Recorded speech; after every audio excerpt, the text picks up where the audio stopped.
Welcome everybody to another developer interview here on the Game Wisdom YouTube channel and our latest Perceptive podcast. I'm of course Josh Placer, and we have another great interview lined up tonight. My guests are from the studio Klei Entertainment, which I am sure everyone here watching is well aware of. They are the makers of course, Don't Starve, Invisible Ink, Oxygen Not Included, and the game that we're going to be discussing tonight, Griftlands. Their latest in kind of a deck building meets RPG with a lot of story elements and a lot of people getting beaten up in that game.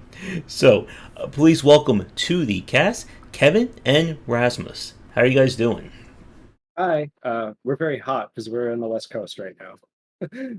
I'm very hot. I'm on the East Coast here in the United States. We're having who's having it worse right now. But it is great to have you guys back on, or have you guys on. I think Kevin and I, we may have spoken like a very long time ago, like right around the Don't Starve hour, which is like, what, like 45 years ago, like in game dev years? Well, yeah, more like 60 or so for us on the inside. Yeah, Yeah, time moves differently in game dev. it does. But it's great to have both of you on. For the people watching us live right now, if you have any questions for Kevin and Rasmus about Klei, about Griftlands, anything like that, let us know in the description, or I'm sorry, in the comments, and we'll get to them as they come in. So, since it has been a while since Kevin and I spoke, and since it's your first time on, Rasmus, could you both like share a little bit about who you are, what is your background when it comes to game dev? Sure.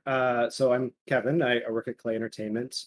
Been in the industry, oh gosh, since like 2005 or so. Started as a programmer, started to wear more hats over time. I don't know what I am now. I make games. There you go. My name is Rasmus. I worked on Griftlands, and that was actually the first project for me at Klei. I've been there for 2.5 years now, and it is yeah, kind of my introduction to the industry. So it's been an interesting journey. Mm-hmm. Conrad said wants to know, can he get a job? There's a lot of Klei fans in the audience, I'm sure here. Not, yeah, wrong person to ask. Mm-hmm. Yeah, so I guess first question for you, Kevin. Like I said, like we last spoke right around Don't Starve when it first came out. Did you work on any of the other projects, like or anything like that since we last spoke? Yeah, I was actually the writer on Invisible Ink. Nice. Came in late on that one and kind of put together the narrative and figured out where that was all going. I think there was, I mean, it's game that there's always some canceled projects. Like the every game that actually makes it has a couple that didn't quite, behind it. So there was some stuff like that, and then other than that, it's been Griftlands for quite a long time. Mm-hmm. And for you, Rasmus, what aspect of Grifflands did you work on? Uh, Mostly design. I joined right when it became a card game, and got to experiment a lot with that. So I've worked on cards for all of the characters, sort of the mechanics of both card games. Nice. And we are certainly going to be talking about the design and such of the cards in this cast for sure. So I have a few fans who are watching who also really enjoy deck builders and roguelike style games like that. So this should get very interesting when we get to that point. So I guess next question, and either one of you can answer. For people watching us who have not heard of Grifflands, what is the game for those people? Yes, that's me. So, oh gosh, you think I'd have this memorized by now? It's a space swashbuckler game where you play through a series of characters, each with their own stories, and you try to come to some goal for all of them. Like one's looking for revenge, the other is working a deal, and the other one's trying to get his inheritance. And then it's a mixture of kind of procedurally generated and remixed and handcrafted narrative that aims to be very replayable. And then when you actually talk to people or when you fight, you use cards, and you build two different decks as you go on based on your behaviors and how people see you in the world and your actions. And then those two decks are how you express yourselves in the battles and the conversations. Mm-hmm. And like I said, and I did post my review of Griftlands, I would say maybe 3 weeks ago from the time of this recording. It is certainly a different take on kind of the deck builder style games. Like, for people watching, like when we play games like Monster Train, Slay the Spire, they're usually like very compartmentalized, 40 minutes to an hour long runs. With Grifflands, like a good play can easily take over an hour and a half, maybe even pushing more if you're really reading into all the dialogue. I guess for either one of you or both of you, what was kind of like the approach of designing Grifflands? Like, how did you want to build this as a deck building game, a story driven game, or a combination of the two? Well, if I had to sum up, like, I guess Klei's and probably my own game design philosophy in one word, it'd be iteration. So we're a little different, and again, I've worked at Klei most of my career, so Rasmus comes in and tells me like this is weird, but we don't really make the map before we set out on the journey, right? Like we have a vague idea, and we explore that idea, and we write supporting documents as we go along, and then we try to seek and find the fun as we go. So like as kind of Rasmus alluded to, I mean Griftlands was in development for something like 5 years in one form or another, and the whole card aspect of it came in relatively late, maybe two and a half, maybe 3 years ago, something like that, as a solution to a particular design problem that we were having at the time. So yeah, like it's just iteration, lots of iteration. Anyone add, Rasmus? No, I think that sums it up quite well. And I think it was also it kind of turned into more wrangling your deck in the right direction rather than some other deck builders. You kind of reset all the time trying to get just the right RNG and just the right cards. Where Griftlands, the aim at least, was that you could pivot and try to make the best out of what you get. And I guess a question for you. You said that you came on Klei, like Grifflands being your first project. Is Grifflands like your first like commercial game, or have you worked on other projects in the past? This is my first commercial game, yeah. Nice. And a question from, I think, what was her name? Very Russian Corn. I wanted to ask, what is your opinion on fan content? Do you have favorites? It's a loaded question. I love fan content. If you walk by when we had desks, this is my bedroom. But when we had desks, if you walk by my desk at work, you'd see I'd be like looking at Twitter, usually looking for back in the day Don't Starve content, or like nowadays Griftlands content. I love to see it. I love to see people take the worlds that we create and extend them. And I mean, they're definitely, because we also embrace early access a lot. Like there is some interplay there where we put something out and we see what people respond to, and then again, as part of the iteration, it's like those parts of the games kind of bubble to the surface. As for favorites, they're all good. They're all good fan contents. So, getting back to Grifflands, and I'm happy that you mentioned early access, Kevin, because I know when we spoke about Don't Starve, like this was one of the major points about Klei, that the studio has certainly really embraced early access as kind of part of its development strategy, and as you said a few minutes ago, about constantly iterating on ideas.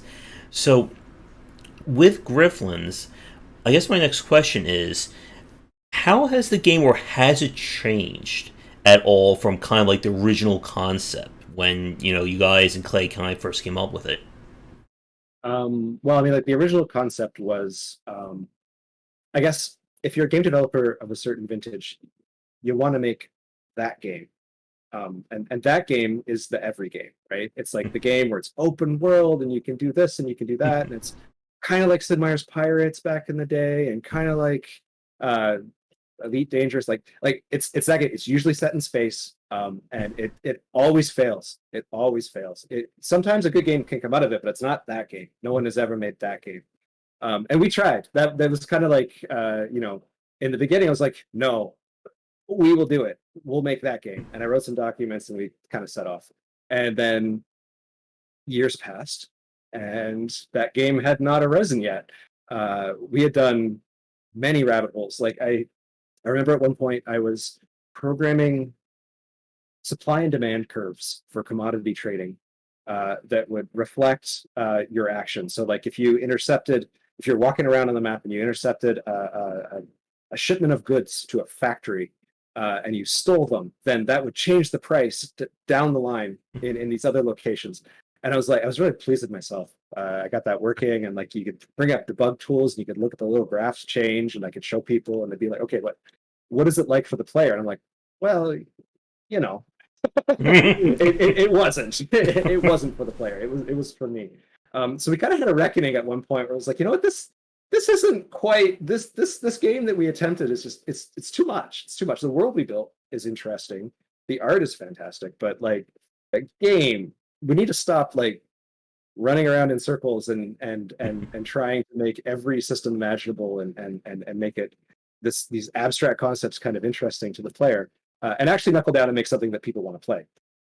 So that's when the cards came in. Originally, the first cards to come in were the negotiation cards. And the reason that those went in is we had dialogue in the game. We had branching dialogue, very, very kind of standard. And if you played like kind of like the older, like Baldur's Gate era, kind of like D&D inspired conversation games, there'll be the option where it's like, use this skill. And because they're kind of directly from old tabletop, you'd roll a dice with the computer, and it'd be like 30% chance you can convince this guy to do a thing for you, and that's fine. Like it works. It gives the player some agency. They feel really good when they can do it. But it's pretty. If you fail it, it's not your fault.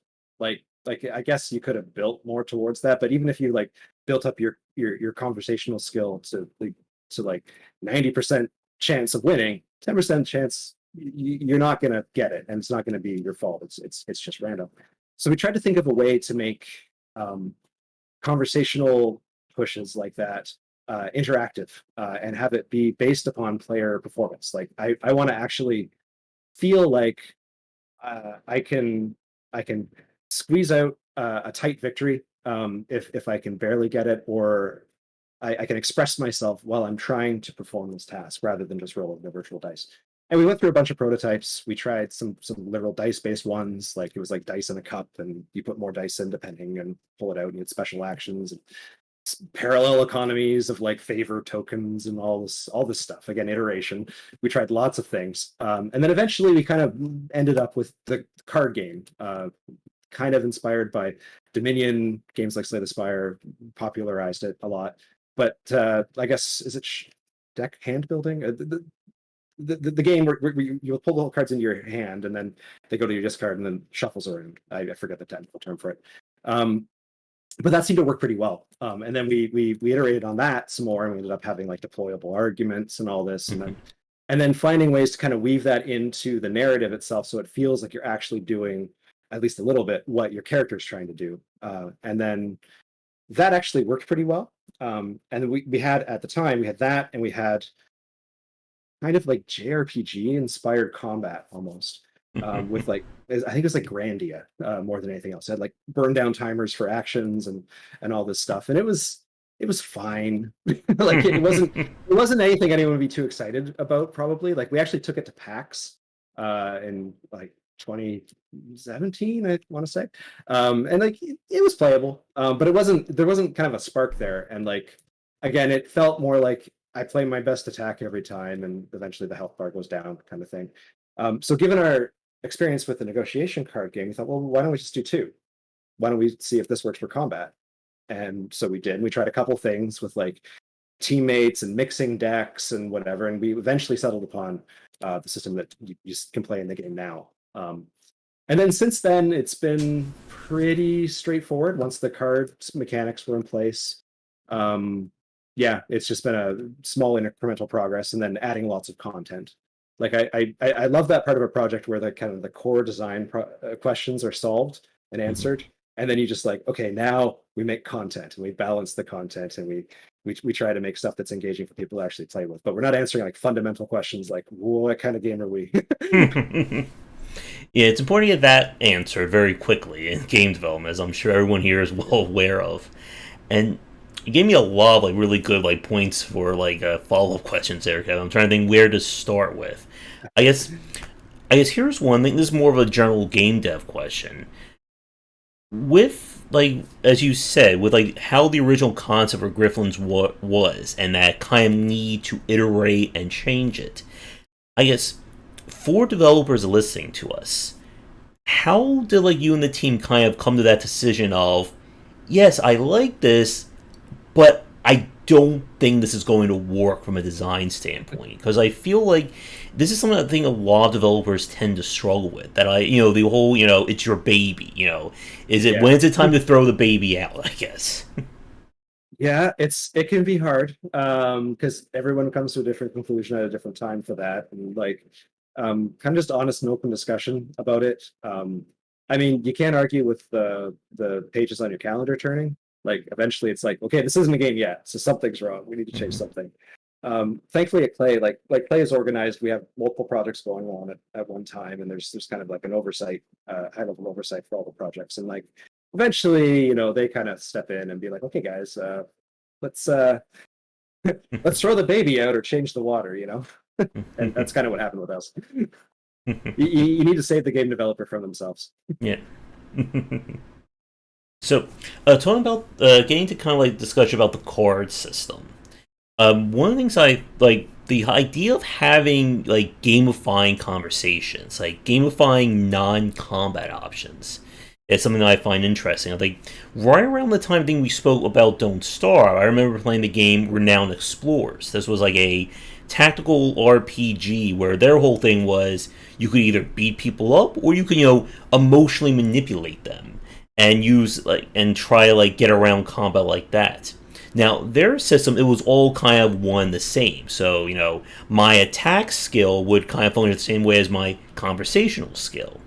But with Griftlands, as you said, like it really comes down to like two distinct systems. So, the first question I want to ask is, I guess, what was the approach to design the cards around negotiation, like building that system up specifically to be used with a deck builder? It's Rasmus who might be the. Okay, yeah, I can take that. Yeah, I remember negotiation early days was a lot like combat. You kind of each had a health bar, and we actually worked on a bunch of different concepts for negotiation before we like sat down and had a long discussion and finally figured out the argument system that we have now. And then we tried to. I remember at one point there was like using hostile cards would make the person dislike you. But that always, at some point during a playthrough, came at odds with the quest you were doing or the context of the negotiations. And instead, we decided to sort of keep a theme on the different negotiation archetypes, and then have, you can still intimidate people, but that's only in the context of the quest that you intimidate them. So I think kind of separating the conversation from the arguing, and it's more that you were trying to convince someone, right? Rather than saying specific things to them. Yeah, like I think it's very important that it took us a while to find like the proper level of abstraction. Because like, obviously it'd be amazing if like every card furthered the conversation along this like branching path and it was all written. But again, that's kind of in that game territory where I don't think you could actually accomplish that. Although some people have gotten close. I think like is it Signs of the Sojourner? That game does a really good job of doing conversations where the cards actually matter a little more to the overall. So yeah, we did decide to segment it so that you make your decision, which is going to have an impact upon your relationships and all that at the outside. Like I am going to intimidate you, or I am going to convince you, and then you get in, and then yeah, you're convincing them by using all your aggressive cards, but hand wave, hand wave, hand wave. it's probably fine. And another part that I found interesting is that with Griftlands, like the negotiation system, there is no like actual penalty for failing it, or penalty as in if I run out of the health resource for it, the run ends. Was there an original version, or was there some version where you had to actually manage both health bars? Like if either one of them hit zero, it was game over. Well, we thought about that because like the obvious question is like what happens when you run out of that your resolve, and we couldn't think of a convincing reason that would feel satisfying for like I tried to convince my friend to help me move, and they said no, so I'm just done, game over. like narratively, like because the game strives for immersion, and seeing a game over screen at that would be odd. So it kind of just, again, through iteration, through feel and kind of intuition, like it kind of became this, okay, well, conversations are kind of like your shield and shield strength, and combat is more like your whole strength, and the one recharges the other too. Like there is some interplay between the decks. Like if you win a conversation in a certain way, you'll get combat cards, and vice versa. And whenever you win a fight, your character's amped up and more sure of themselves, so their resolve goes back up. So it's like the game tries at least to push you to use a combination of the two, and not neglect any one deck. Mm-hmm. Let's see. Question from Rat's Tail asked, they have an old game they keep going back to, and it's just not practical. Like, how do you handle games like that? I guess that would be more of a game dev question. Oh, game. Yeah. If it's a hobby project, then there's nothing wrong with having a long-standing labor of love, right? Like, I mean, that's how we get Dwarf Fortress. I mean, if it's a commercial project, then you got bills to pay. So there's just certain realities that will kind of like force your hand. But I mean, it's totally healthy to have both of those things going on at the same time. Mm-hmm. So, with the negotiation system and kind of having like the arguments, like it really did feel like a different kind of deck builder, different kind of game. Like, was that system inspired by any other like deck building games, or any other games in general? Jason, The arguments. Yeah. I think that was kind of a collective idea that we came up with. There was a lot of input and a lot of inspirations from different games. Wasn't one of them was actually Hearthstone, because you have minions, and we were like, well, how can we? Because negotiations are always one-on-one as opposed to fights. How can we give you a way to kind of distract your opponent or not have them always be attacking you? Because otherwise, it very much becomes attack, defend, attack, defend. And I think. I know a lot of us also played Dominion, the physical card game, and I think the use of resources in that was kind of an inspiration for a lot of the, at least, dominance and influence in the negotiation system. Yeah, I think like the main idea was to give you a choice of targeting, because like if a fight is if the game only presents one-on-one fights, then it really, your only choice is which attack to do, not which attack and where to apply it. So it just gives you a little bit more to think about, another dimension to think on as a player as you evaluate each turn. Mm-hmm. And I guess that this will be a good segue, talking a little bit more about combat, and I want to kind of bring up some of the character designs as well. So the combat system definitely feels more relatable to some of the other deck builders we've played. Good guys on the left, bad guys on the right, throw cards, and hopefully you survive. That kind of thing. As you said, like the original concept for Griftlands was going to be focusing more on the negotiation side, and the combat system came later. Did the combat system go through, outside of course you said like having like the JRPG kind of background or original design, did it go through any other iterations in terms of that system specifically? Well, I know that the very first combat system we had, because like, I mean, Griftlands was this sprawling back game, and originally it was like you'd run into someone and then it'd say combat question mark, and you'd hit enter, and then we'd flip coins and you'd win or lose, right? And then like that just got replaced. At one point there was like a hex based system with positioning, and then it was replaced with character they called them pogs, but it was like, little pictures of them on a circle, and they would fight, and they were in different ranks, and like there was a lot of iteration on bad combat designs. But I think that like the through line though was to have like something a little bit deeper than just reduce the health bar of the other side. So like we have the morale system, we have a difference, like a metagame difference between killing and accepting surrender. And it kind of like interplays with the relationship system and all this other stuff. Because like there's nothing I find more boring in a game where it's just like I just try to defeat this thing and it tries to defeat me, and then it's either I'm going to win or it's going to win. That's the only way it can end. Like I'm very interested in terms of design, in terms of like gray areas of result. So like I beat them up, but I did it in such a way that everybody around me hates me because that guy did that thing. Is kind of interesting. You don't normally see that in a game, and we're trying to get a little splash of that into Griftlands. Mm-hmm. Yeah, man, I definitely have a few questions about that system, but before we get there, like talking more about the actual combat system itself, how did the team approach the card design for the combat versus negotiation? Because for those of you watching, of course, Griftlands features 3 main characters, so that's 3 different distinct styles of play. That'll be it for you, Rasmus. Okay, sure. So I guess we completely finished Sal before we started making Rook and Smith.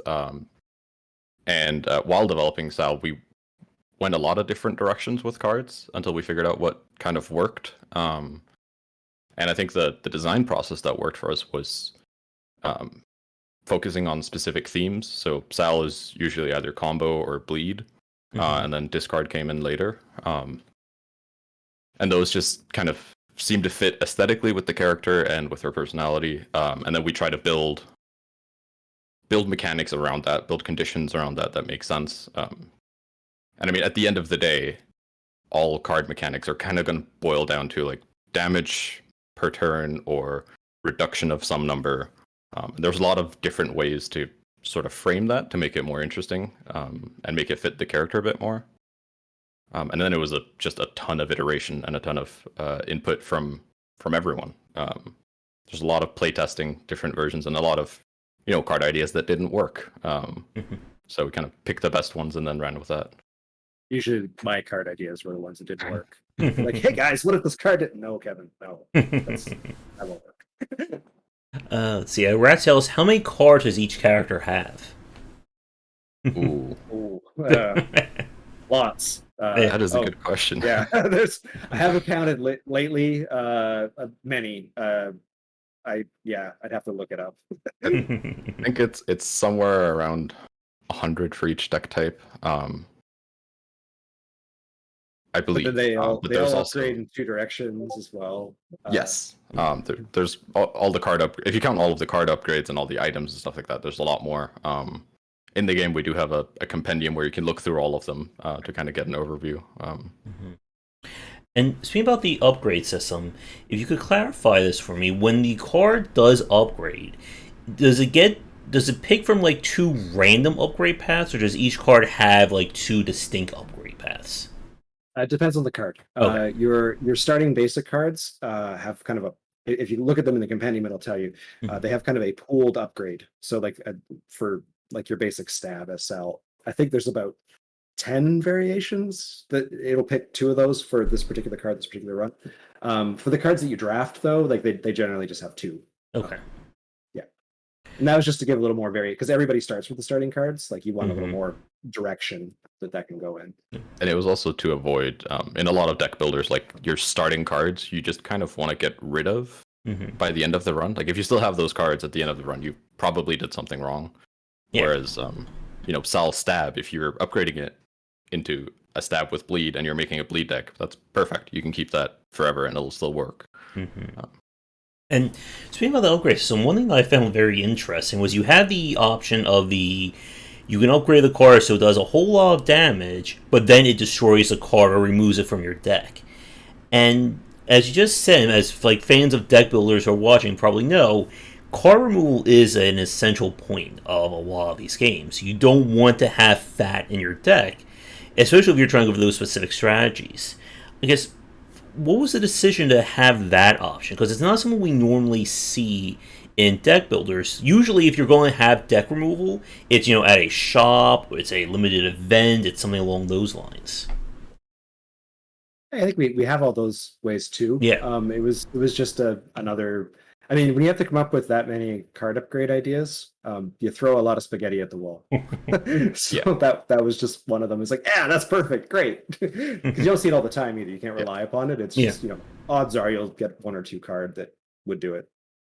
Mm-hmm. And it also, I think it kind of streamlines your removal a little bit, so that instead of always using your removal options on your base cards, you might take a chance and pick a bleed card early, and then you just find combo cards after, and you're like, okay, well that's fine because I can still remove that bleed card. It's not like your removal is not reserved for your basic deck. Mm-hmm.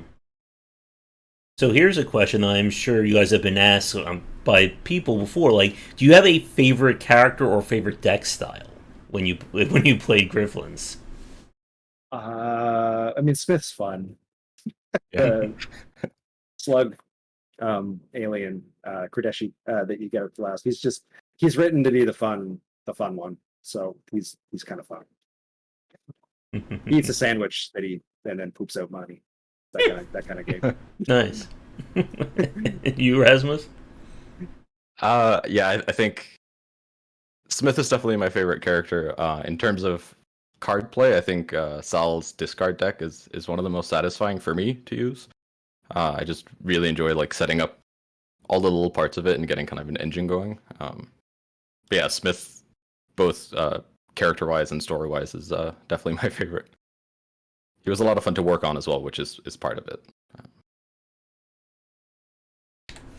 Yeah, and it's always interesting when you have the different personalities of the characters come into play. I like a Rook with his whole coin mechanic, and just adding that little extra layer of RNG when you're using his negotiations. I guess, speaking about that, with coming up with the different styles for each character, as you said, there's easily 100 cards or 100 cards per style, per character kind of thing like that. Were there any specific build types that you guys came up with that kind of were left on the cutting room floor, but that weren't integrated into the game? I have to think back.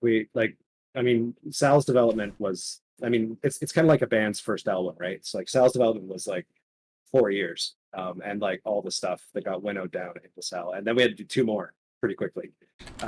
So at the beginning of those 2, at Rook and Smith, we'd have everybody in a room meetings back when you could do that, and it would be writing on the whiteboard, okay, what if we did this kind of thing, and we'd talk through what would be the implication of a deck built around that. Would that work with the other one? And then we'd usually pick 2 to start with, because you don't want just one. It's that's pay by numbers, build that deck. So you'd start with 2, and then we play that a little bit, get that out there, and eventually at the Smith level, it'd be public. We would engage the players as well. And then usually the third mechanic would kind of come in later, in response to how we see people using the existing cards, and what would be interesting, what would be in contrast to the other ones. As for specific mechanics, I can't remember anything, but Rasmus, do you? Well, I have a couple of things. One of the things is that I think we have some very talented artists and animators on the team, and a lot of the inspiration for how a character fights kind of came from what would look good visually and what fits their style. And then we would kind of be like, okay, well, how can we take this really cool looking thing and also make it fun to use? As for mechanics that are gone, I remember Rook was a lot of trial and error. I remember he used to load different bullets into his gun, very early days. That was not fun at all. So as much as I wish I could have gotten that to work, I'm glad it's not in the game anymore. I guess in general, it's usually a process of here's this really complicated thing, and you need these 3 cards to line up, and then you do this, and that's great. And then we actually try that out, and it's no, this never happens. This is just too much.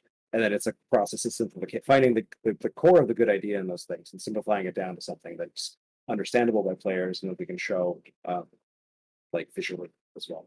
Mm-hmm. Let's see. Another question came in, and for any new people joining, yes, definitely feel free to ask any questions for Kevin and Rasmus, and we'll answer them as they come in. But let's see. Kindness Timmy asked, any opinion on mods coming out like Arint, ARINT? Oh, area. There's a really detailed mod about it's like a full campaign for one of the bosses. It's pretty awesome. Yeah, mods are great. We love mods. It can be, I mean, honestly, like as a programmer, it can be a little challenging not to break everybody's mod every time you update, and like that's why we don't start with modding support ever. We want the game to be, and the systems and the programming of the game to be in a certain state where we're pretty sure we're not going to change the underlying stuff, and then we kind of turn on the tap and add workshop support and get people started on that. But yeah, no, it's amazing. I mean, like anytime someone takes, time out of the limited time they have on Earth to pay attention to your thing, and then they like it so much that they make something in that universe and try to give back, it's amazing. It's an amazing feeling. So, getting back to kind of the combat system, another thing I want to ask about in terms of the card design is kind of like your version of, I guess, the quote unquote like common or like universal cards. Like, there's something that we see in a lot of deck builders where each faction or class has their own set, and then you can buy cards that are kind of like the wild cards, or they're the factionless cards.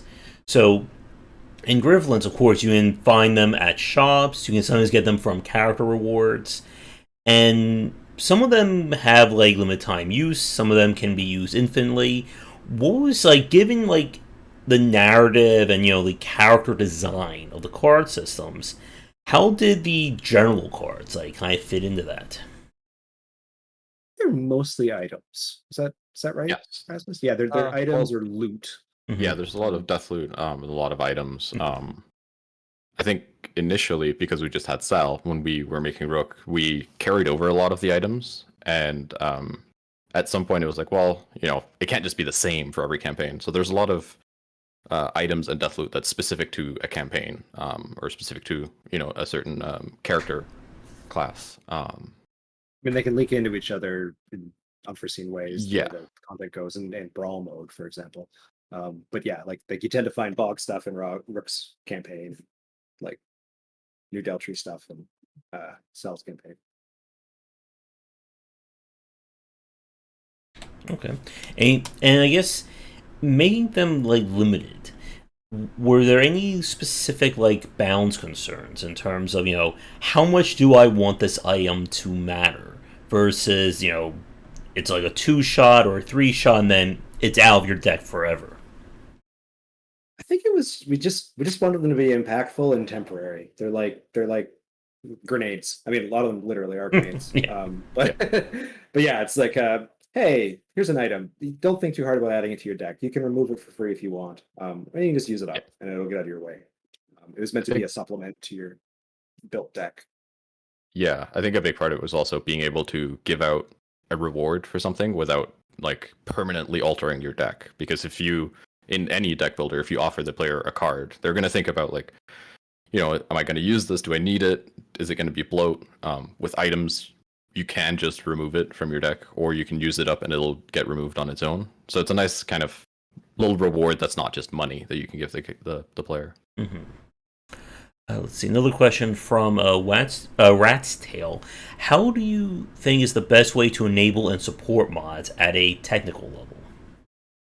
Workshop's pretty good. We've had a lot of success with our games and Workshop. I mean, without that, I mean, the other thing that helps is that Griftlands, most of the code, vast majority of the code is in Lua, and it's in plain text. The game kind of ships as a collection of zip files, and one of them's called scripts or data scripts.zip. Open that up, and there's a game, and you can read it all, you can study it.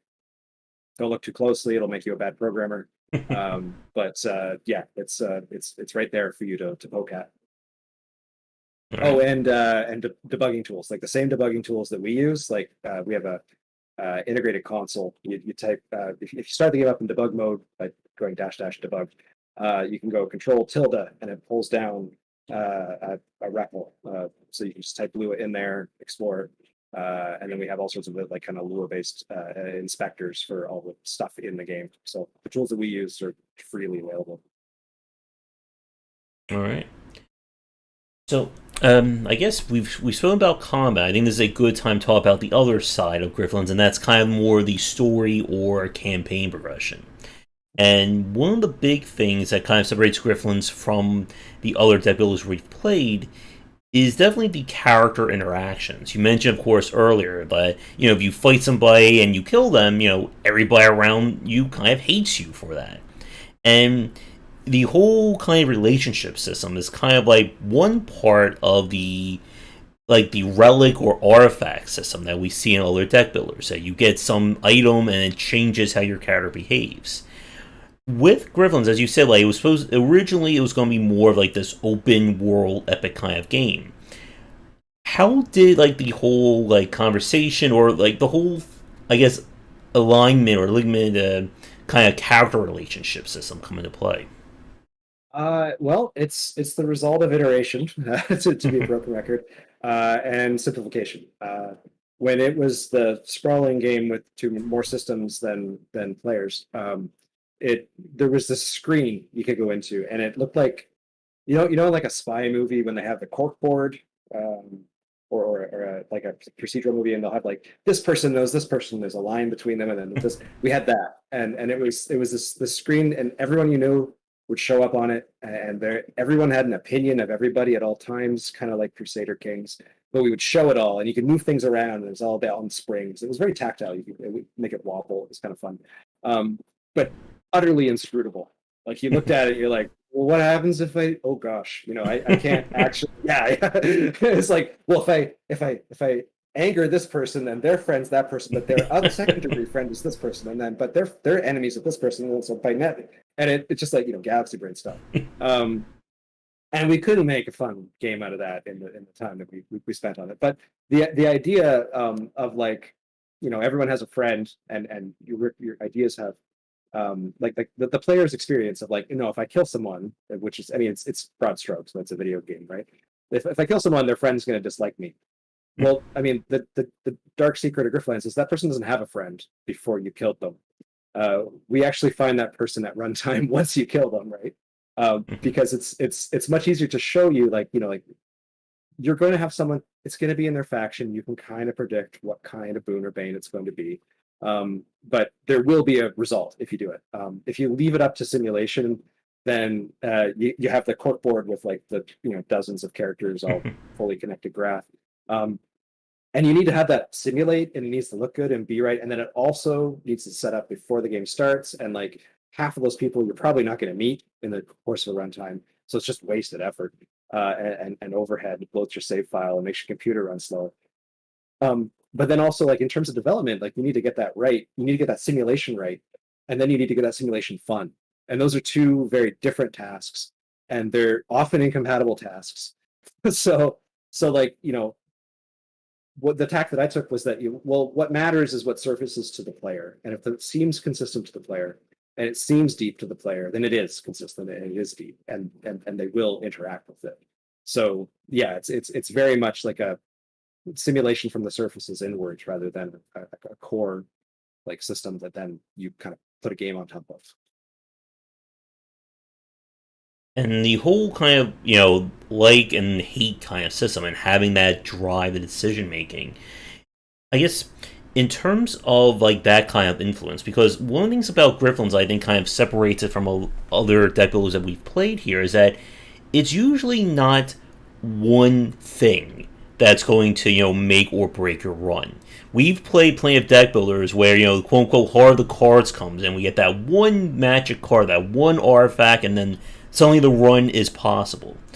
With Griftlands, it's definitely a lot of, success by 1,000 cuts or death by 1,000 cuts. What was kind of the decision or the thought process behind, how much you want the buffs and the nerfs, and the, what are they called, the things that you can install in your head, like those artifacts? Grafts. Yeah, the grafts.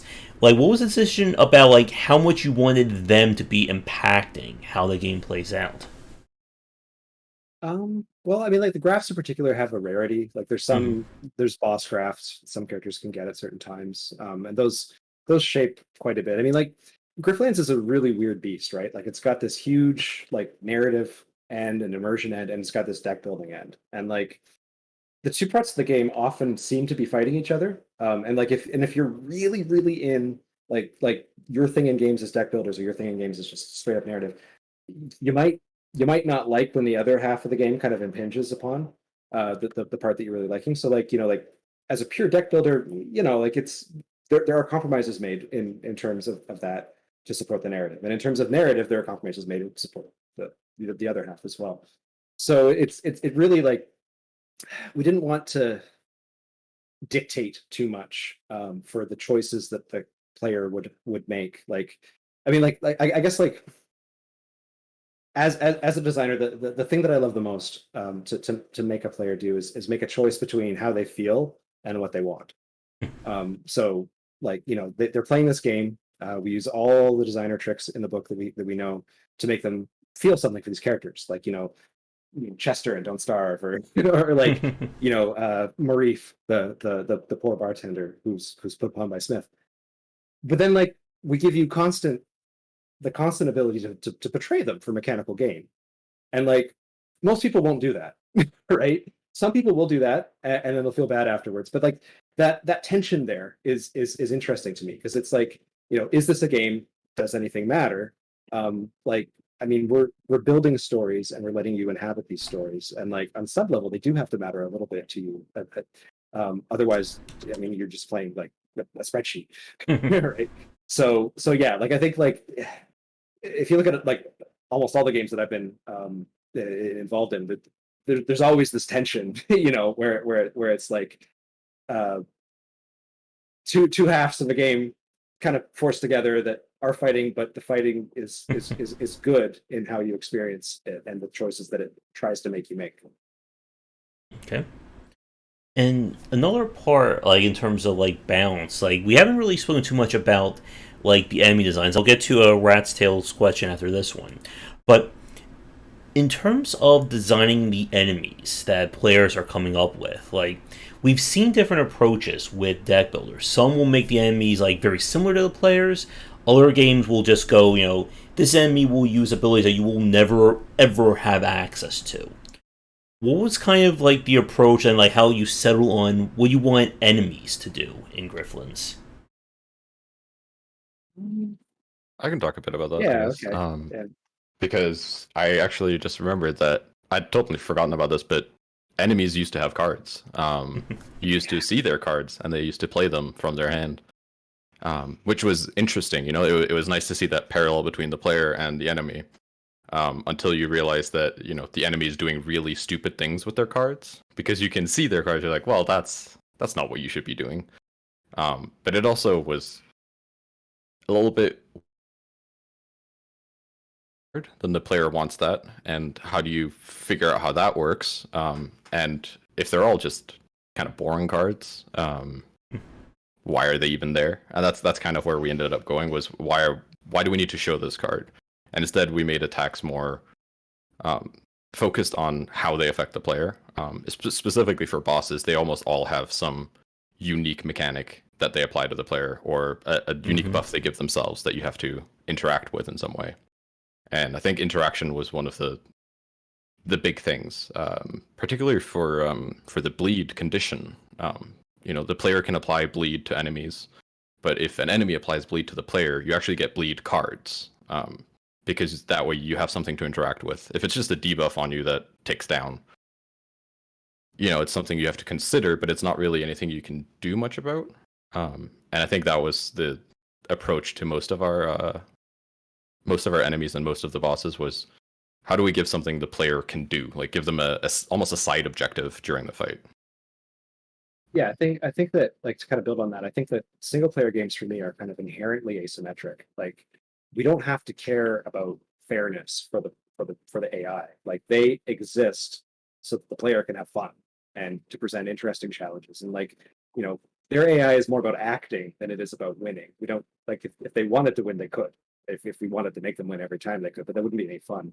So yeah, it is really just about crafting an experience for the player and giving them like the bleed is a perfect example of like, like having a status effect you can't do anything about. It's like, yeah, having more decisions, more cards to play is more interesting. And the bosses definitely have, like, as you said, they can be very different. Like, they can certainly be a difficulty spike if you're not prepared for them. I made it to the end of Sal's campaign. I thought, yeah, my deck is pretty good. And then the boss just, like, casually did, like, 28 points of damage in a single turn. Like, yeah, I don't think my cards are going to be winning this one. Yeah, I mean, I think for specifically for Casio, we also made a very deliberate decision that like both your decks matter at that point, right? You have to do well in the negotiation so that you can weaken her during the fight. And I think, that was kind of an experiment at the start, but it worked out really well. Like stealing away items, it also felt more thoughtful than just, win one, get an ally or something like that. Yeah, Casio's she's a composite character. She has, I don't remember the exact number, but there's a big handful of items that are for the auction, and you can we pick from that list to populate a given run, so that it's different every time. And then whatever ones Casio ends up with end up buffing her, and whatever ones you get end up being cards that you can, usually item cards that you can kind of throw grenades with. So I think that like we have metrics and we watch like how many you win, and like there definitely are some difficulty spikes, but like surprisingly, like what's the win rate for Casio or something? It was up there. It was like 80%. I don't know what it is post release, but right when she came out, it was about 80% win. Yeah.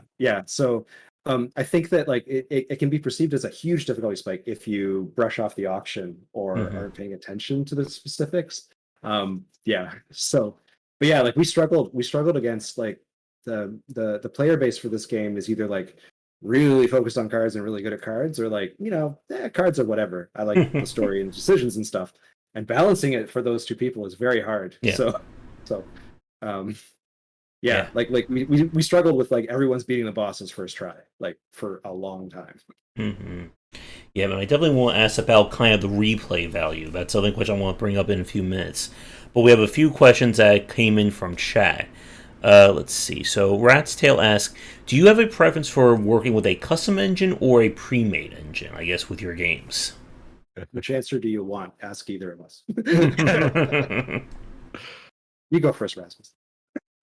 Well, I mean, I when I was studying, I used a bunch of different, game engines like Unity and Unreal, and a bunch of different Game Maker as well.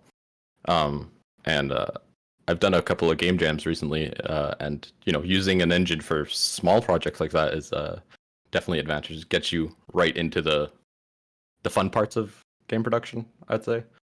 That being said, the flexibility of having our own engine is quite nice. Yeah, I mean, like obviously, like we operate on a smaller scale than a lot of other games, right? Like we're not a AAA game with 100 people working on it kind of thing. If you're doing that, either you have an existing engine that you use in house that you've got a team of engineers kind of working away at, or you're using Unreal or Unity or something like that. For us though, like our team never gets that big. It's a dozen at the high end or so. That's the changes over time.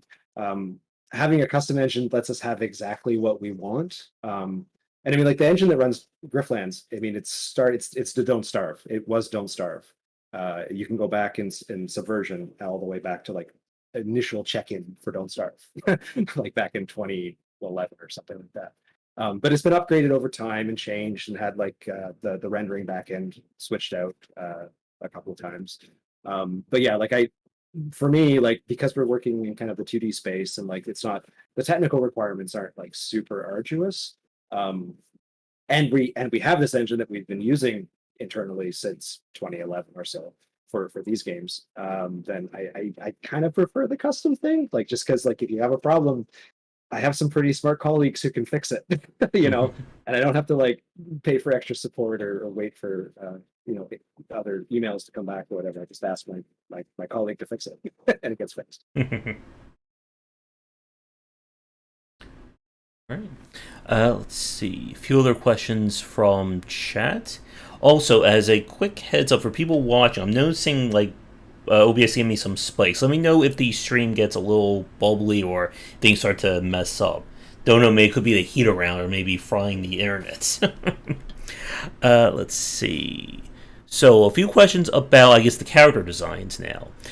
Kindness Temi asked, what gave the idea for Pundak, the dodgy scavenger?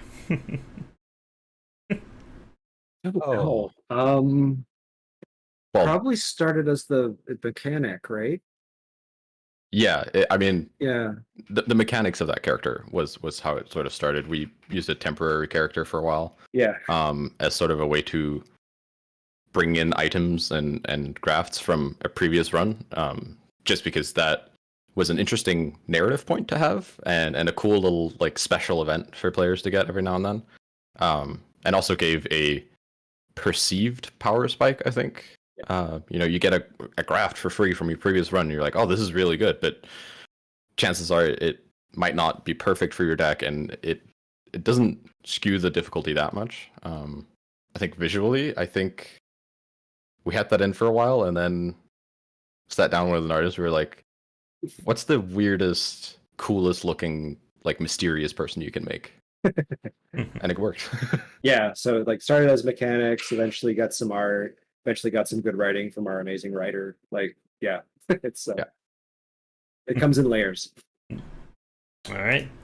And then for another character, Very Russian Corn asked, what happened to Telvin, the original design where Nadan's face used to be? How do you know about Telvin? These are Old. characters. Yeah, it's really. I don't think that was ever released. Yeah, no, I mean, like we had a lot of when kind of the Griftlands apocalypse happened, and we were like, okay, we're gonna make this game completable. We had a lot of art on the table. We had a lot of heads, like because our characters are kind of like bodies and heads, and they're largely interchangeable, right? And like we just had lots of heads sitting around, and they got repurposed into other characters as needed, so as not to waste the effort because the art was fine. All right. As a quick time check, we are just about at an hour in. So I probably have another maybe 15, 20 questions for myself. How are you guys doing? Are you guys like still active? You're not dying from the heat yet, right?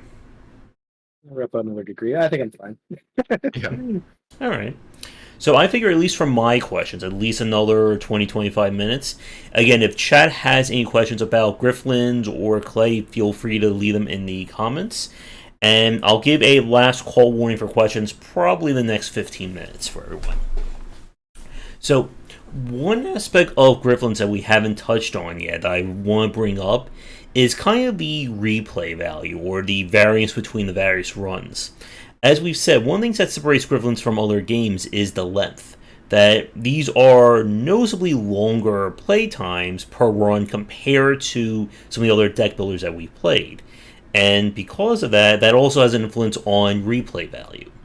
So, for like when I was playing the game, I saw a little bit of this, so I was hoping you guys can expand on it. In terms of like persistent elements or carryover that players can unlock between runs, what is available in Griftlands for people watching us? Perks, metal, card unlocks. Is there anything else? Well, we have the flourishes that you unlock, sort of too, yeah. special finisher moves that you have to earn prestige points to unlock. So you do kind of expand what your character can do to some degree. Mm-hmm. And do you guys have like an ascension mode? I forget if this was one of the earliest that have. Okay. Yeah. It's actually like at the start of the game when you first start playing, you have a choice of kind of three difficulties. There's story mode, which kind of just it turns all the numbers down and it lets you kind of get on with it, if that's what you're interested in. And then there's kind of mode 0, and these are the code names for them. I forget what we actually call them in Prestige 0, yeah. It's yeah, okay. the name of that one. There's 0 and 1.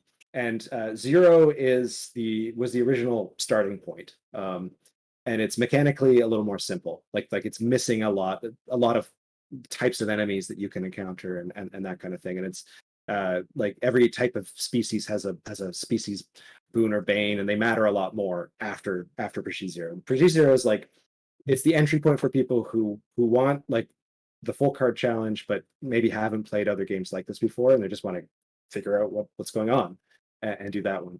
And 1 is kind of like what I would call like the tuned default difficulty. Like if you've played Sled Spire, Monster Train, stuff like that before, you should probably start there, because like it's the full content. It's got all the stuff, and it's the one that kind of is meant for people who it assumes kind of what you're doing. Yeah, and we start out. There's a big full screen thing. It's like, okay, well, which player are you? Where do you want to start?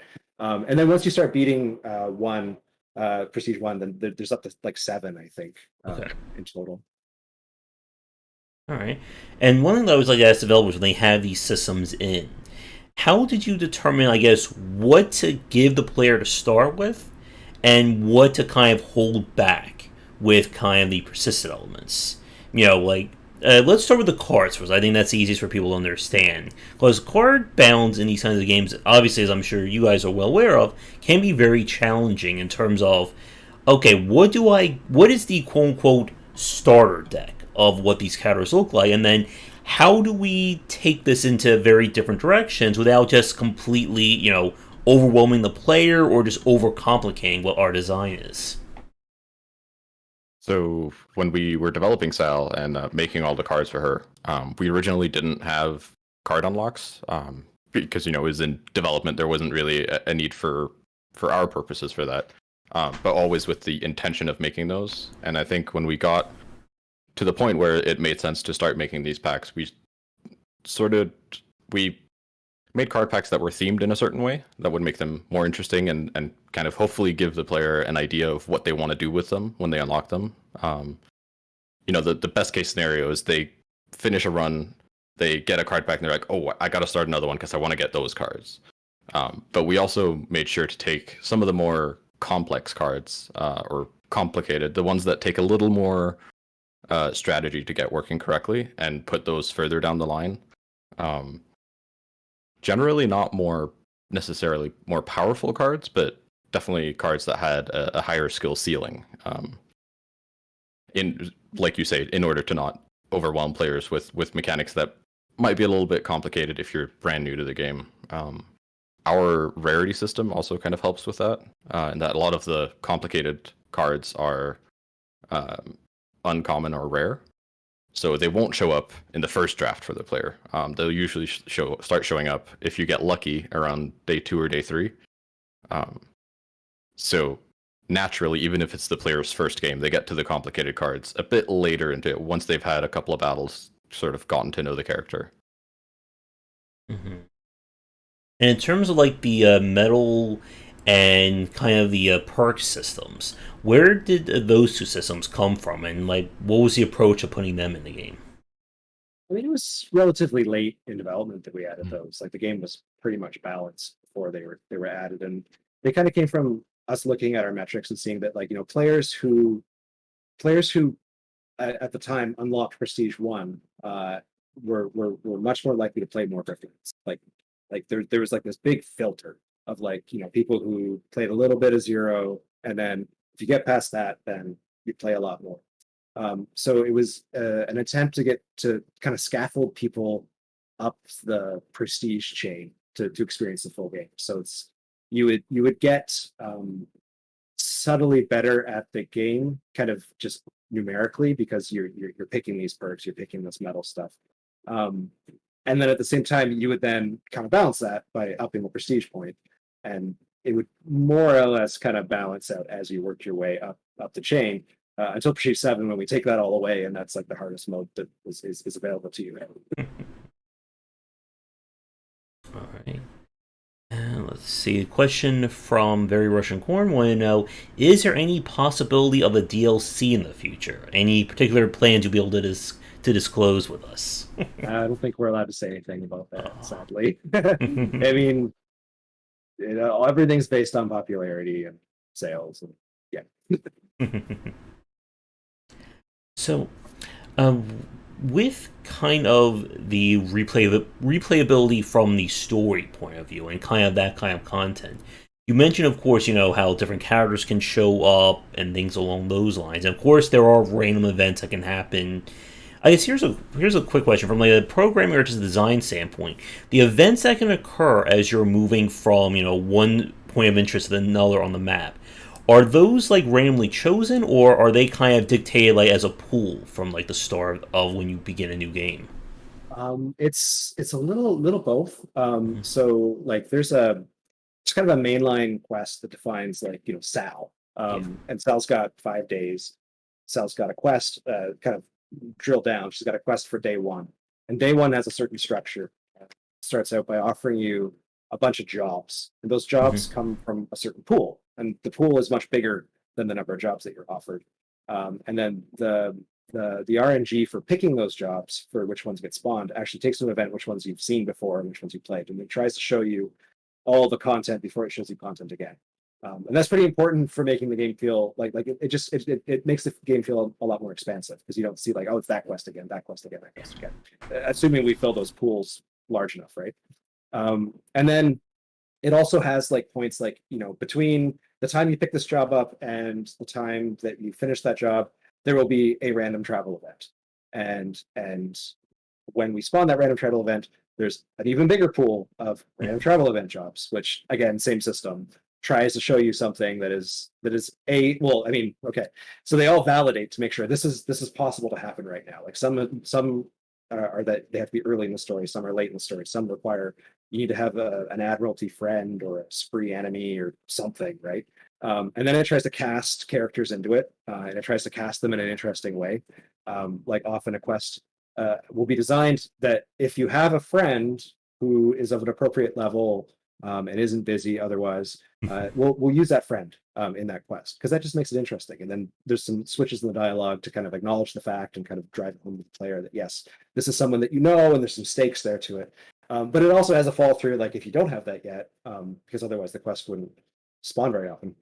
It will just spawn someone, and the dialogue slightly different, and then you see it. But yeah, so the Sal's quest will say like like she's going to have like two or I forget the number, like two or three random travel events on day one, and they'll happen around approximately these times. But given which particular event, it's going to be based on those pools and how those random numbers go. Yeah, so it's very much picking from pools and trying to cast agent, we call them characters in the game, to kind of maximize interest. Okay. And in terms of, I guess, like having like the campaign structure, the day structure for each character, I guess when like it was time to actually like settle down and develop a campaign for each character, like did the day system kind of like help frame what you wanted to do, or did you come up with like the overall story start to finish and then say, okay, we want to separate this into day one, day two, day three, that kind of thing? Well, I mean, Sal was very iterative, to use that word again. Once we had kind of Sal in the bag, then I mean, generally it would be um, our writer would come up with an idea for like, what are the factions involved, and like some of the characters. There'd be some documents there, and then I'd work with them and parcel it out into, okay, well, there's gonna be this types of job quests and this many whatever, and then we'll split that into a certain number of days, and a day should take a certain amount of time for the player. And it ends with a boss. Bosses are pretty important to the design because they're kind of the gate checks for your decks every so often. They're also, they're fun to fight against. They're big and impressive looking. So yeah, like once we had that in place, we would kind of write. Okay, so if you played early access at all, you'd be familiar with the placeholder text. Often the quest would go in, and I would just and it would be pretty out there placeholder text, just eventually to be replaced by Shannon, our writer, much better than what I put in. But yeah, like we would get the structure in, and we would start tuning the structure. People would play that, and they'd laugh at the bad dad jokes that I put in. And then over time, those would get replaced with, like, once they've settled down, we're like, yes, we actually want this thing. They would get replaced with actual text. And that's where, like, the nuance, the character interactions would come in. And then, of course, when we first designed a character, we would put the bare minimum number of jobs so that you could play. Like if you do 3 jobs, we would make 3 in the pool, and you'd see each of them every time. And then once that was working, once the whole what was going to be released was working, then we would make alternate jobs that could be added to the pool to spice it up and make it different from playthrough to playthrough. Okay. Let's see. A Fairy Russian Corn wants. They want a placeholder text mode. It's like Tears in the Rain. That stuff's gone. Sorry. Let's see. I'm trying to think. If there's anything else gameplay wise. I do have a few like early access general questions for both of you, but I'm trying to think if there's anything else that we haven't hit on in terms of gameplay. And for chat watching, this will probably be officially last call for questions, because as soon as we're done with like kind of like discussing early access, we'll begin to wrap things up.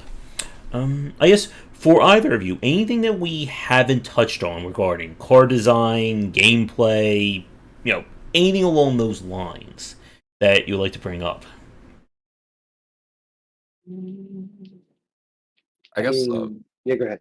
I was just going to say we talked a little bit about developing both attacks for enemies, but also cards for characters. And I think a big thing for us in developing cards for Rook and Smith was that we wanted it to feel different from Sal. And one of the ways it does that is, Rook has the charges on his gun, he has the coin that he flips, and sort of getting in this core identity for the characters was really, really useful for us in figuring out what direction we were going. And it also, I think, helps make the characters feel different,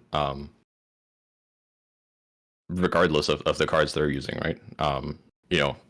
They're all going to have a card that costs 1 and just deals a bit of damage, but having that flavor there really helped differentiate the characters.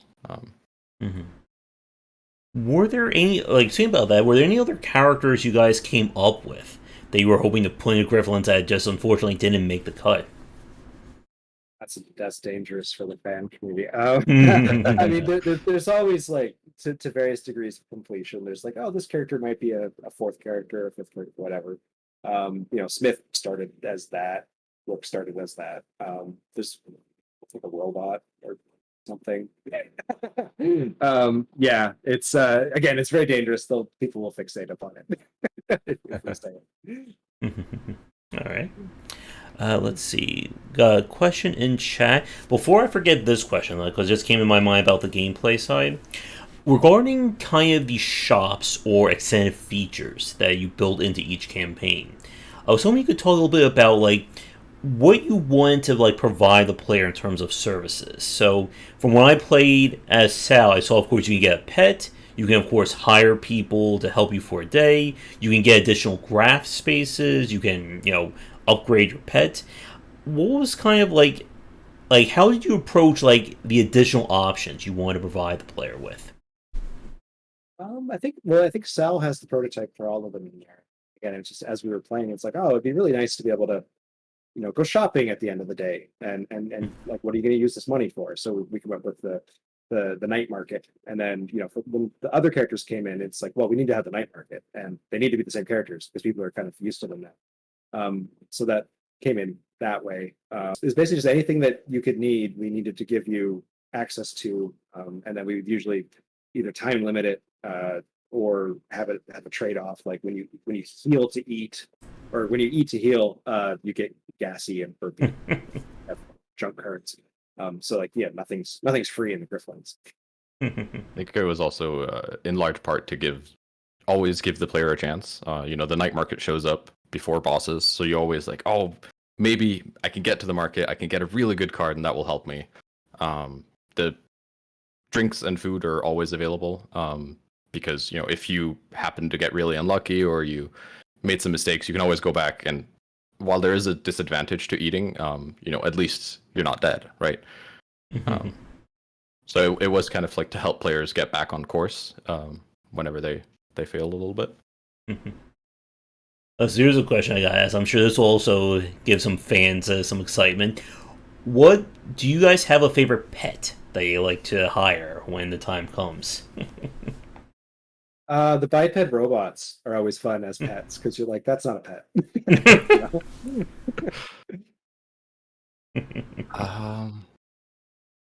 Actually, I do. Specifically, a rock named Turnip. We took a bunch of the names of pets of people at Klei and used them as names, and Turnip is one of them. So do you like the pet or do you like the actual dog Turnip? Just the Griftlands pet. Oh no, both. Shots fired.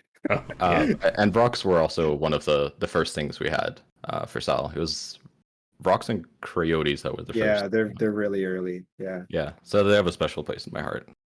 Oh, there's that one. You can only see it in the debug tools. There's this one frame of like this wolf dog thing. He's cool. Oh yeah.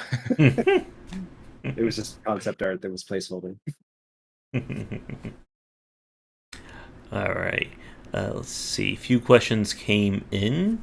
Grand Manon, hopefully I didn't butcher that too badly, said, the animation is super interesting and it's amazing how efficient you were with the different pieces of the character rigs and poses.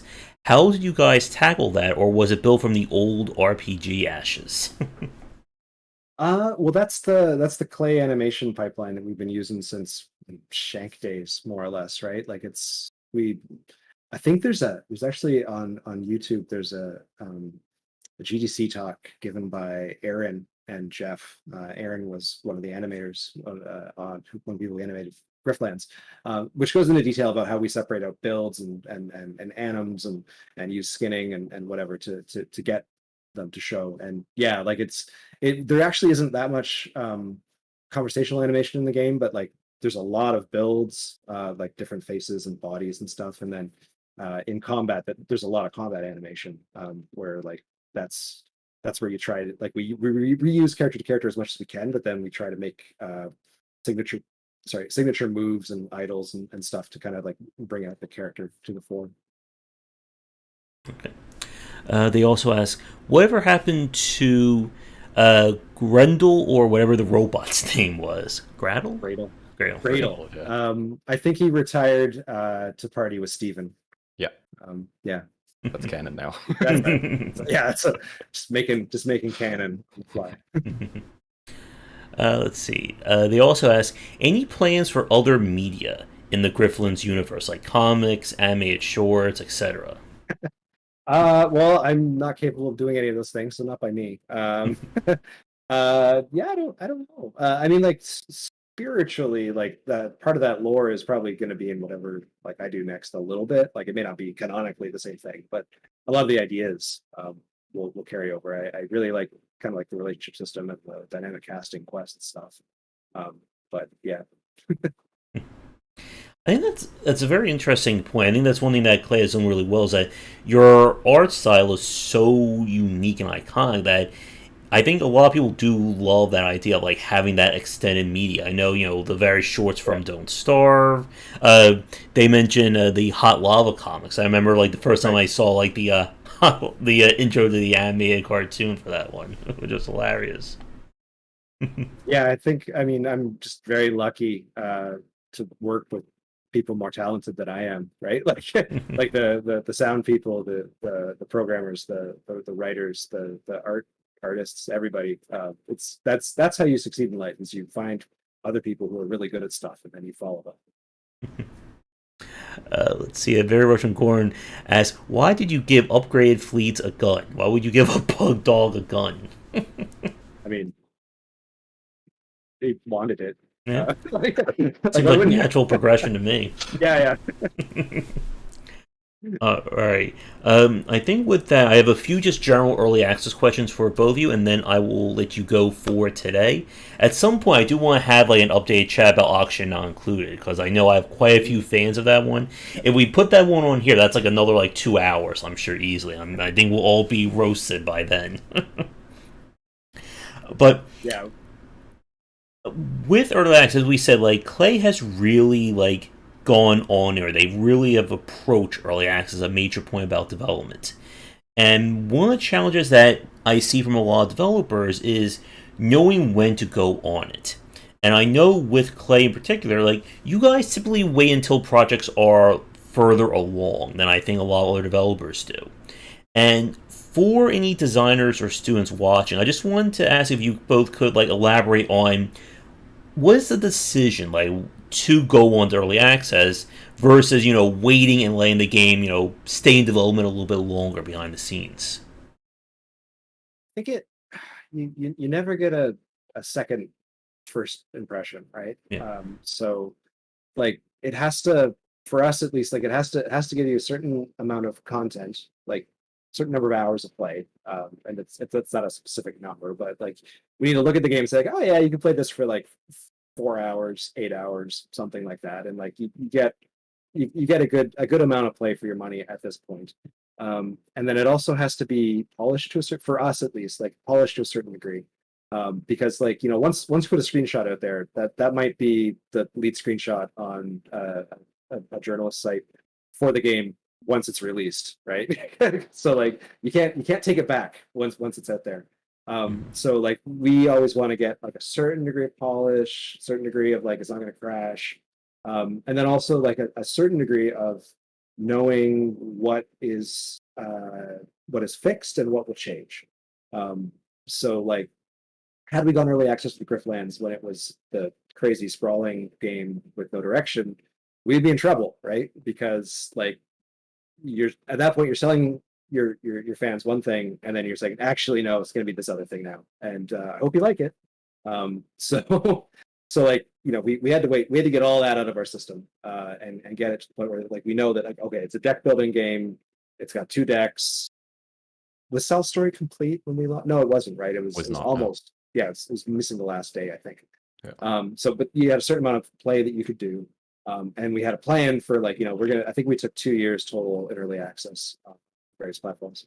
Like we're gonna add the other characters, and then whatever systemic problems we need to fix, like by adding metal or all the little things we did along the way to make the game better based on the feedback that we received. Like they're within a certain bounds. They're not going to be like, and then it's a first person shooter, on this level. So like once you can answer all those questions, and you've given it to people that you know and trust their opinion, and gotten feedback from them that yes, they like playing it. It is a game that they enjoyed, not something they're just playing as a favor to you. That's when I think you're ready to launch. And yeah, as we've said, like it's very tricky to know, as you were saying, like about in terms of how much of the game was already realized. Like you won't go into early access and then say, "Oh, we're changing this into a first-person shooter. This is going to be now an open space game. Enjoy this version."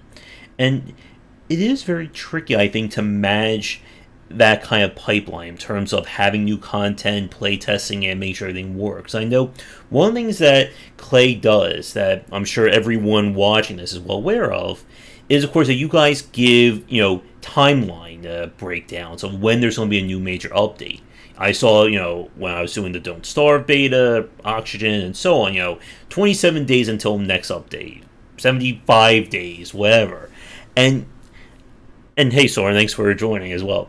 How did you like from a development standpoint? This may be too big of a question again to hear, but how do you decide, like in terms of like the scope? Okay, we're going to tell everyone 37 days for our next major content, or the next one will be 22 days, or whatever. Well, you generally pick a cadence, right? So like on Griftlands, I mean the cadence can change too over time. Like I think we were doing, what were we doing? We're doing 4 weeks, 3 weeks. At the end, we were doing 4 weeks. Yeah. We were doing 4 weeks, yeah. So like Early on, you might go faster than that. You might go every 2 weeks. You generally have fewer players there, and there's less to break, and people will cut you more of a break if you break stuff. So you can go a little faster. But yeah, like you just set your cadence, and then a week. Generally, the cadence should be at least 2 weeks, and then like that week before release, you branch off, and that's the release candidate. You do whatever testing you do. We tend to have like two branches on Steam when we do this. So like we'll have like an experimental branch that you can go and play on, or on Epic as well. And then that's where like your super fans will go in and they'll be really keen to see like the content and want to try it out. And like they'll tell you a lot about what's broken very quickly. And it's your chance kind of to fix that and stabilize that. And then you bring those changes back to the core branch. And then you just release. And like I think the more important thing to tell people is the date, rather than the specific content of the release. Because you don't necessarily know what the content's going to be or what you can get done. And you might have to cut something at the last minute or push it off to the next one. And like the difference between early access being kind of chill and early access being this unending grind of stress, is having that ability to push out features to the next update. Because I think players, like, as long as they see you working, as long as they see progress being made in the game, and you can explain yourself and you're open to people, and you say, yeah, we're working on this, and generally, if you say you're working on something, it should be coming up relatively soon, and for sure. But yeah, as long as you keep that, like, it's more important to have smaller updates, at least in the early part, smaller updates more often and on a regular schedule, and be very reliable about that, than to be like, we're getting weather systems in on this day or whatever your particular game has, because getting that particular thing right on a particular day can be very hard in game development. For sure. And this next question is for Rasmus. As you said, like, Griftlands was kind of your first commercial project, and I'm assuming it was your first development during or building a game in early access. And I wanted to ask, like, what were your thoughts on developing a game on early access like this? Because you said you worked on game jams as well. And I think early access is still like a very like mysterious thing for a lot of developers getting into the game industry. Yeah, well, it was definitely interesting and exciting. It was very weird to have sort of like a launch for early access. Like, you know, you are releasing the game, but you're also not really, right? So it was really cool to get it out there and to have people play it. But it was also very comforting to know that it was a smaller group of people, and it was people who generally were fans of Klei or were very into this type of games. It was generally people who would have a positive experience, and you know, you always want your players to enjoy what they're playing. And I think having that constant feedback from players whenever we put out something new was super helpful in, you know, validating our decisions. Whenever we put out a new feature, we're like, well, maybe this will work. Getting that positive feedback was like, okay, this is the right direction. It's not just something because you know, if you're sitting in a small group of people developing a game and nobody else sees it, it's very easy to get in this echo chamber of like, yeah, no, this is really good, and then you put it out to players and like, yeah, maybe it wasn't. Maybe it was really good to design it, but not very good to play it. I think our experimental branch was very useful for that, because we updated that almost daily at the start. Yeah. So we got instant feedback from people who are like, no, this is really bad, or people getting super excited. It lets you make mistakes, right? It does, yeah. Yeah. And it lets you be a little bit more risky when you're trying out a new feature, and you can kind of push it a little further than you maybe otherwise would, and then reel it back in depending on the reaction. Yeah. I mean, we also have like invaluable. This is new for this game. We haven't had it before, but you press F8 at any time in the game, pops up a screen where you type in your thoughts, and then we see that in a Slack channel. Very handy for finding bugs, things people like, things people don't like. So good. Yeah, I'm actually just curious about that for a second. Like, was that used very readily by the fans and by the people who played the early access? Yeah. It was used quite a lot, especially like right when we launched into early access. I remember waking up the next day and having hundreds of things to look through.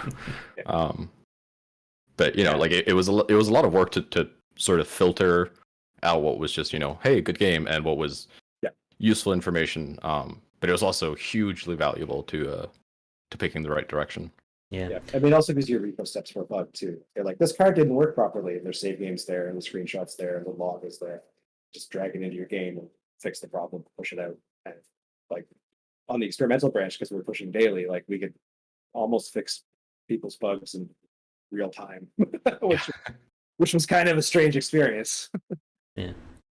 And I think that's very fascinating about like that kind of getting that feedback and just like that immediate idea of what people are thinking about your game. Because I remember, I think when we spoke a few years ago during Don't Starve, that we spoke about kind of like just how big it was to have like early access and be able to say, okay, we're going to post a build, we get all this feedback, we can use that instead of just as you guys were saying, just like talking amongst yourselves, saying, do you like this feature? Oh yeah, I like it. This is perfect. Let's release the game just like this.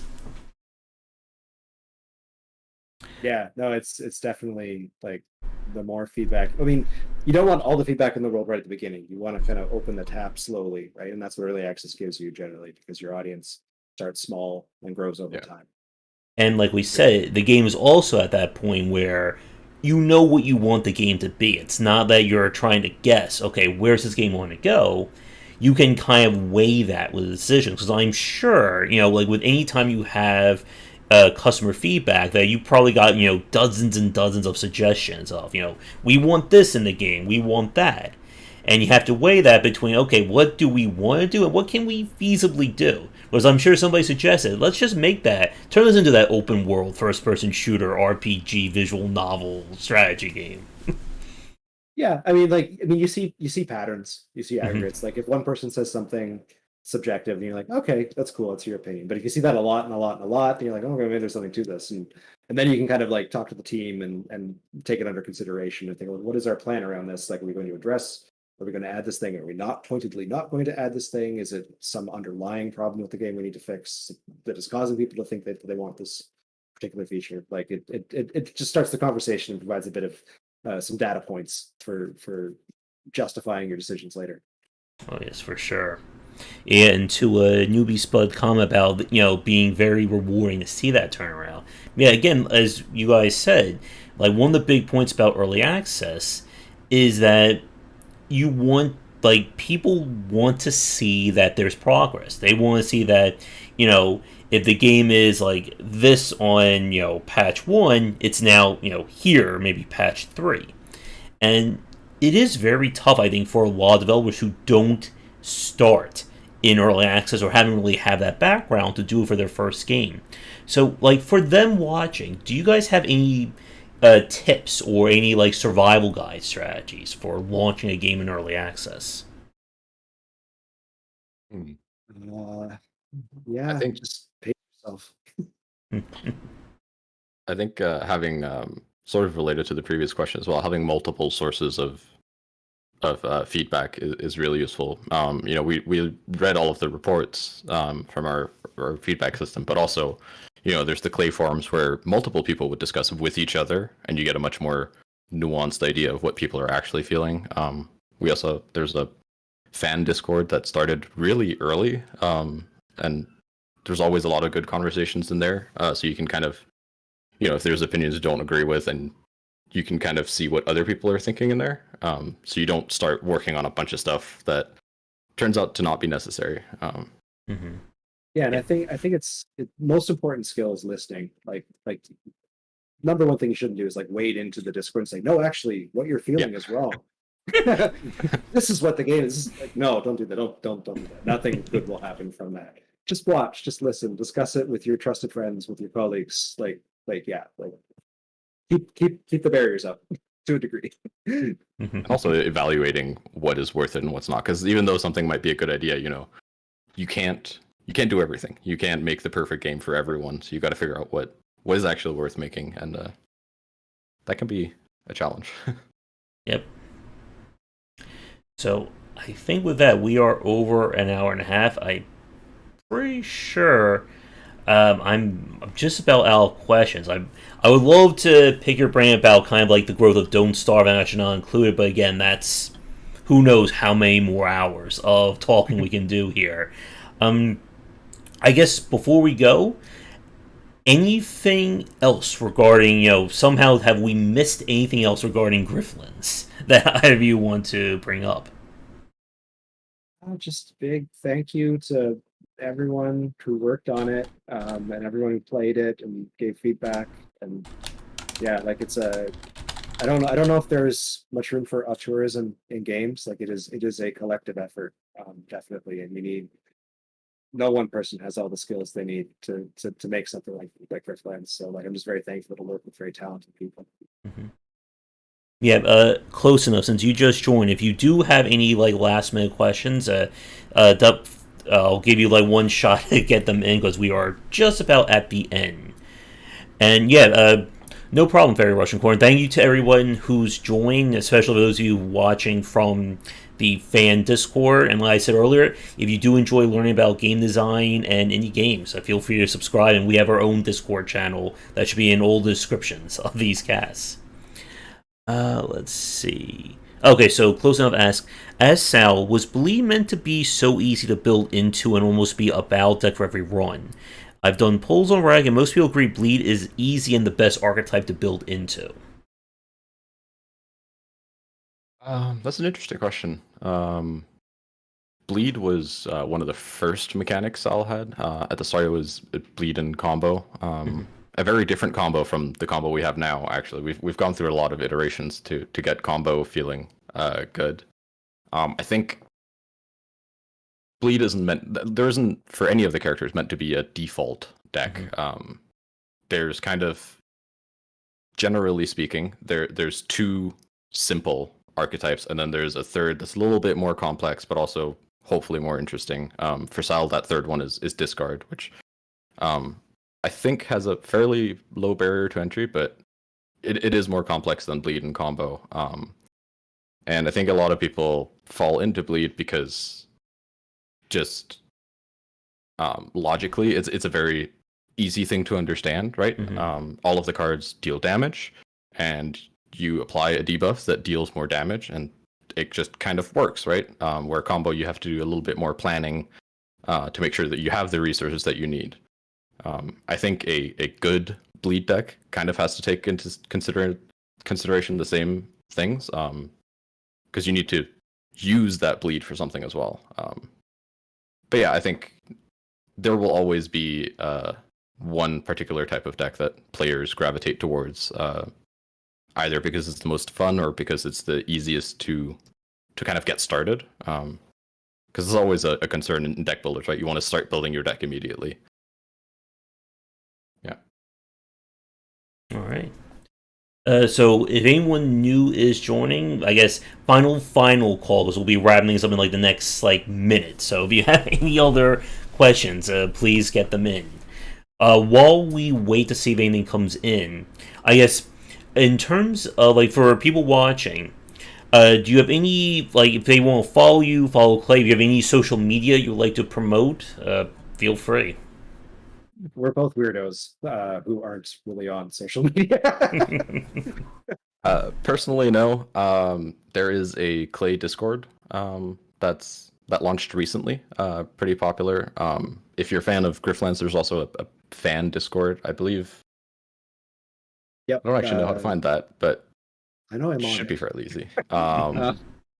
There's also the Klei forums where there's always great discussion, and you're sure to at least have your questions read there. try to take that into account. Okay. Looks like a few questions did come in. Gramanon asks, do the devs know how much we love them?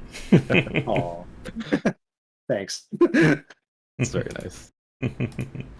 And Bezka asks, are daily challenges pre-written for the next week, or do you come up with new ones every now and then? There's a pool of mechanics that kind of mix and match on a seeded random number based on the date. So you can tell from the code, you can figure out what a given daily challenge will be 100 years from now. But yeah, we don't like sit down and schedule it out. It's based on that random number generator. Yeah.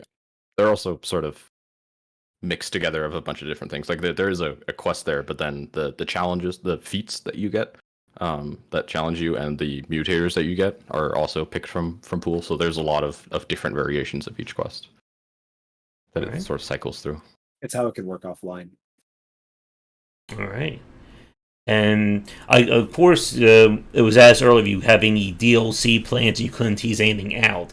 Do you have any updates? Any new things you guys are working on, or is that still mysterious?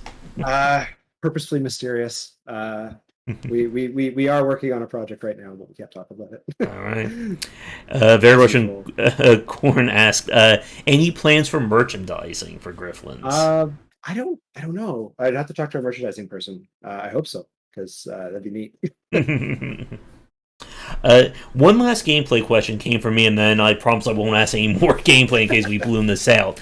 Regarding the Ascension modes, how did you guys decide what you wanted to kind of tier each mode or each level to? We changed it a couple of times, actually. We used to have many more levels, and they were very granular, and it took forever to get to the end of it. And then we decided to I mean, there's just so much gameplay that it would that's too much. It's dozens and dozens and dozens of hours. So we actually shrunk the number down in order to make them more impactful. And I think I went through and thought of themes, tried to come up with a catchy name for them each, and yeah. Again, iteration. That's the way to answer the most questions. All right, so my final question then is, do you guys have anything you'd like to say to the fans? Because I'm sure, as we figure out, plenty of them are watching this live right now. I'm sure a few of them are watching this recorded. Thank you. It's such a privilege and an honor to have people play the thing you made. That's why we're in games.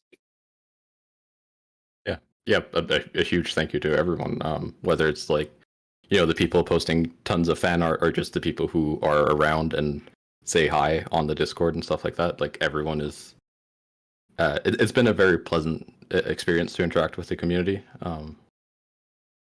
Yeah. All right.